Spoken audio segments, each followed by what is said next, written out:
Kilo Bazaar ഇപ്പോൾ വടക്കാഞ്ചേരിയിലും. ഇന്ത്യയിൽ ആദ്യമായി ഗ്യാരണ്ടിയുള്ള ബാത്റൂം ഫിറ്റിംഗ്സുകൾ പകുതി വിലയിലും താഴെ വിലയ്ക്ക് തൂക്കി വിൽക്കുന്നു. ഇടനിലക്കാരില്ലാതെ നേരിട്ട് വിപണനം. യൂറോടെക് കമ്പനിയുടെ ഔട്ട്ലെറ്റുകൾ ഇപ്പോൾ ചരിത്രമുറങ്ങുന്ന വടക്കാഞ്ചേരിയുടെ മണ്ണിലും. കിലോ ബാസാർ ബ്ലോക്ക് ഓഫീസിന് സമീപം ഉത്രാളിക്കാവ് ക്ഷേത്രത്തിനടുത്ത്, മെയിൻ റോഡ്, വടക്കാഞ്ചേരി. കൂടുതൽ വിവരങ്ങൾക്ക് വിളിക്കേണ്ട നമ്പർ 9995004661.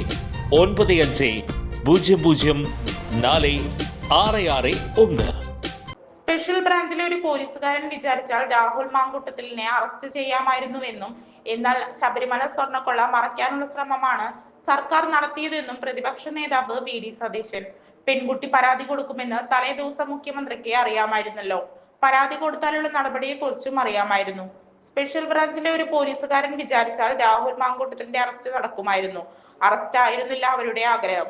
തെരഞ്ഞെടുപ്പ് കാലത്ത് ശബരിമലയിലെ സ്വർണ്ണക്കൊള്ള വിഷയം മാറ്റിവെച്ച് വേറെ വിഷയം ചർച്ച ചെയ്യണം, അതിനായിരുന്നു ഇതെല്ലാം എന്നും വി.ഡി. സതീശൻ പറഞ്ഞു. ശബരിമല സ്വർണ്ണക്കൊള്ളയിൽ ഹൈക്കോടതി പറഞ്ഞത് ഞെട്ടിക്കുന്ന കാര്യങ്ങളാണെന്നും വി.ഡി. സതീശൻ പറഞ്ഞു.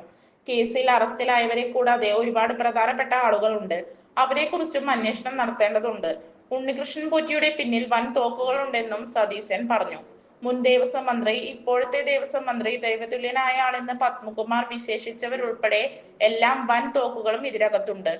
ജയിലിലേക്കുള്ള CPM നേതാക്കളുടെ ഘോഷയാത്ര തുടങ്ങിയിട്ടേ ഉള്ളൂ. ഇതിലും വലിയ നേതാക്കന്മാർ ജയിലിലാകും. കേരളം മുഴുവൻ അമ്പരന്നു നിൽക്കുകയാണ്. 2 പ്രധാനപ്പെട്ട CPM നേതാക്കളാണ് പ്രതികളായത്. CPM ഇതുവരെ നടപടിയെടുത്തിട്ടില്ല. ജയിലിലായ ആൾക്കാരെ ഓർത്ത് CPM ഭയന്ന് നിൽക്കുകയാണ്. അവർ പുതിയ ആളുകളുടെ പേര് പറയുമെന്നാണ് അവരുടെ പേടി. അതിനാൽ തന്നെ സ്വർണ്ണക്കൊള്ളക്കാർക്ക് കുടപിടിച്ചു കൊടുക്കുകയാണ് സർക്കാർ ചെയ്യുന്നതെന്നും സതീശൻ ആരോപിച്ചു. സ്വർണ്ണക്കൊള്ളയിൽ കടകംപള്ളിയെ ചോദ്യം ചെയ്തെന്ന സമ്മർദ്ദം SITക്ക് മേൽ മുഖ്യമന്ത്രിയുടെ ഓഫീസ് ചെലുത്തുന്നുണ്ട്. തെരഞ്ഞെടുപ്പ് കഴിയും വരെ കടകംപള്ളിയെ ചോദ്യം ചെയ്യാൻ വിളിക്കരുതെന്നാണ് സർക്കാർ പറഞ്ഞിരിക്കുന്നത്. ചോദ്യം ചെയ്യൽ വൈകിപ്പിക്കാൻ പരമാവധി നോക്കുകയാണെന്നും അദ്ദേഹം പറഞ്ഞു. PM ശ്രീ നടപ്പിലാക്കാൻ പാലമായി പ്രവർത്തിച്ചത് ജോൺ ബ്രിട്ടാസ് ആണ്. പദ്ധതിയുടെ ഇടനിലക്കാരൻ ബ്രിട്ടാസ് ആയിരുന്നു. പോളിറ്റ് ബ്യൂറോയോ സെക്രട്ടേറിയറ്റോ ക്യാബിനറ്റോ ഇടതുമുന്നണിയോ അറിയാതെ അമിത്ഷായും നരേന്ദ്രമോദിയും പറഞ്ഞ സ്ഥലത്ത് ഒപ്പിട്ടുകൊടുത്ത ആളാണ് പിണറായി വിജയൻ. BJPയും CPMും തമ്മിലുള്ള ബന്ധത്തിന്റെ ഇടനിലക്കാരനാണ് ബ്രിട്ടാസ്. PM ശ്രീ ഒപ്പുവെക്കുന്നതിൽ ഒരു കയ്യാളിന്റെ ജോലിയെ നമ്മുടെ ശിവൻകുട്ടിക്ക് ഉണ്ടായിരുന്നുള്ളൂ. പാലത്തിലൂടെ നടക്കുന്നത് ഏതായാലും കേരളത്തിന്റെ നല്ലതിനല്ല.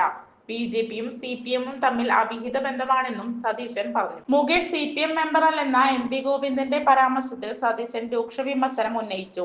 പീഡനക്കേസിൽ പ്രതിയായ അവരുടെ MLAയോട് രാജിവെക്കണമെന്ന് CPM പറഞ്ഞിട്ടില്ല. മുകേഷ് LDFന്റെ പാർലമെന്ററി പാർട്ടി അംഗമാണ്.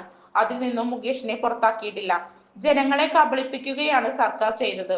ഒരു തെളിവോ പരാതിയോ ഇല്ലാത്ത സമയത്താണ് രാഹുലിനെ യൂത്ത് കോൺഗ്രസ് അധ്യക്ഷ സ്ഥാനത്ത് നിന്ന് മാറ്റിയത്. പരാതി ഉയർന്നു വന്നതിന് പിന്നാലെ പാർട്ടി സസ്പെൻഡും ചെയ്തു. അതിൽ ഞങ്ങൾ അഭിമാനിക്കുകയാണ് ചെയ്യുന്നതെന്നും കൂടുതൽ വാർത്തകൾക്ക് ഞങ്ങളുടെ ചാനൽ സബ്സ്ക്രൈബ് ചെയ്യുക. Facebook ഫോളോ അപ്പ് ചെയ്യുക. വാർത്തകൾ വേഗത്തിലറിയാൻ Anytime News.